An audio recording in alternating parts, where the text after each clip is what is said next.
right, so lemongrass, you've got the bay leaves. This is the shot that I want right here.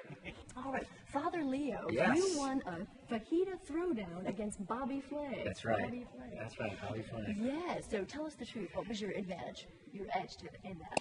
The marinade had holy water in it. No kidding. I honestly think that the people like the sweetness of the meat as opposed to his sourness that came from his relish. And also, I did something different. I grilled my fajita after it was all assembled.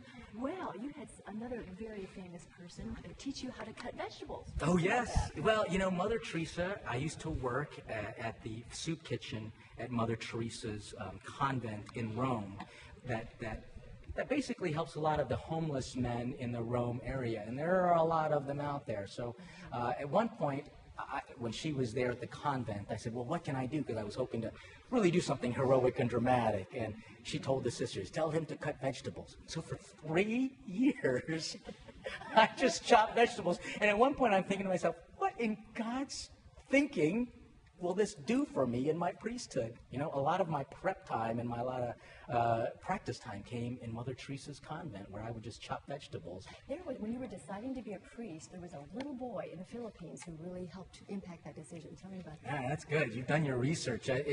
When I was in the Philippines competing in the world tournament for martial arts, stick fighting, that's what I did for fun. But we went and just wanted to give some clothes and some candy away to some of the poor villagers, and there was one kid who came out. When I handed him a bag of candies, I got a good look at him. He was so cute, and it just really struck me that had it not been for the sacrifice of my mom and dad and working hard to come to America and you know, establishing a home for our family, that could have been me.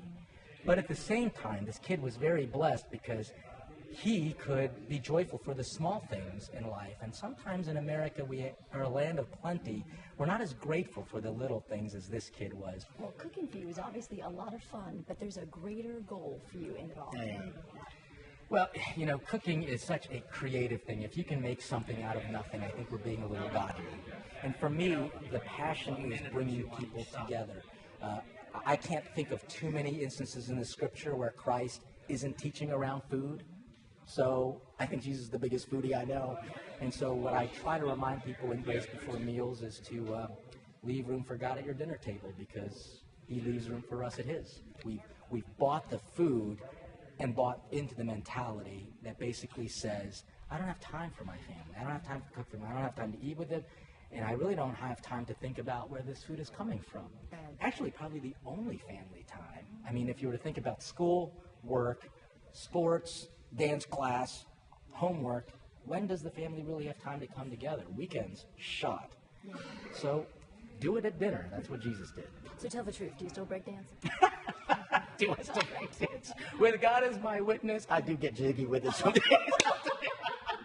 No, it really, exactly. Well, this is a pretty clean, shiny floor right now. The breakdancing thing comes whenever I do a lot of youth conferences, and I do that all over the country. So a lot of conferences, and what I'll do is I'll tie that in the Christian message, and I'll ask the young people, whose beat are you dancing to? So, you know, I mean, God's got rhythm. Oh, my pleasure. Thank you so much. Great.